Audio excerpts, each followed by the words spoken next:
জয় Hind. 7 hour নিউজে আপনাদের সকলকে স্বাগত।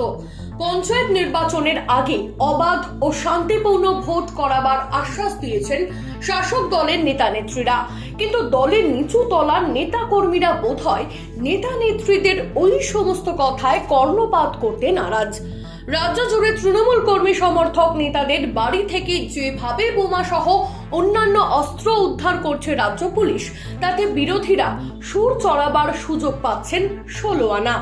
এদিন যেমন দেগঙ্গার চাঁদপুরে এক পঞ্চায়েত সদস্যের নির্মীয়মান বাড়ির ভেতরে থাকা বোমা বিস্ফোরণে গুরুতর আহত হলেন কর্মরত 2 রাজমিস্ত্রি।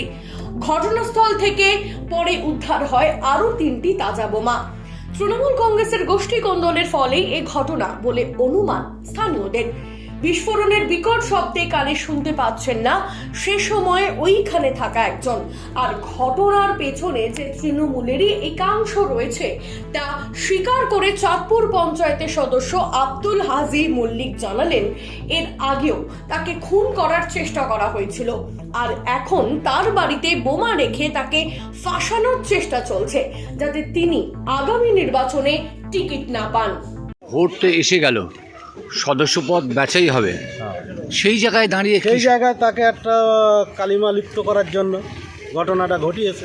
আপনি সদস্য, আপনার ভাইয়ের উপরে হবে কেন? এবং এটা সদস্য যাতে পরবর্তীকালে এখানে আমরা টিকিট যাতে না পাই, সে টিকিট যেই পাক তাকে ফাঁসানো। আমরাই রাজনীতি এখানে আমরাই দায়িত্ব নিয়ে করি, গ্রামের কাজ উন্নয়ন আমরাই করি, ঠিক আছে? সেটা সহ্য করতে পারছে না অনেকেই। ভবিষ্যতে নেতৃত্ব তো দেখবে যারা গ্রামের উন্নয়ন করছে, তারা গ্রামের মানুষের পাশে আসে, তাদেরকে দমানোর চেষ্টা হচ্ছে। তাহলে কি তৃণমূলের মধ্যেই এই বিষ লুকিয়ে আছে? এটা তো আমার এখন মনে হচ্ছে, আমি সঠিকটা এখনো তদন্ত আপনি বলছেন দলেরই লোক, তার মানে কি তৃণমূলের মধ্যেই কি বিষ লুকিয়ে আছে? এর আগেও তো অনেক ঘটনা চাঁদপুরে ঘটেছে। হ্যাঁ, আমাকে মেরে দেওয়ার চেষ্টা করেছেন, আপনারা জানেন।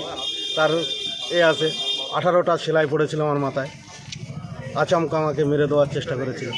এটাও সেই একই ঘটনা।